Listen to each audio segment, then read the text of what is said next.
Okay, I'm going to show you how easy it is to hang these rope hooks. You can see I've already got my placements marked, so I know where they want to go. We use this small level here to try to level out the brackets, get them marked, and then get some pre-drill holes here for the wall anchors. All right, now I'm using a shop vac to help grab the dust. That always helps out. Now, these anchors, they kind of fold in and pop in the hole. And each anchor has a slightly different hole size, and they should tell you in the instructions, but most use a 1/4-inch drill.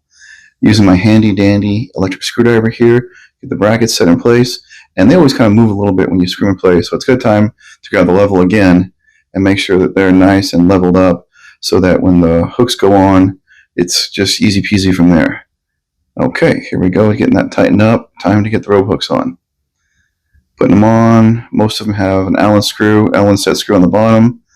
So you're just going to snug that up pretty good so it holds still. This project is something that most anyone can do here. It's a great way to just refresh your bathroom setting with either towel bars, and towel bars really install basically the same way. They just have a bar connecting the two ends. Guys, thanks so much for watching. You have a great day.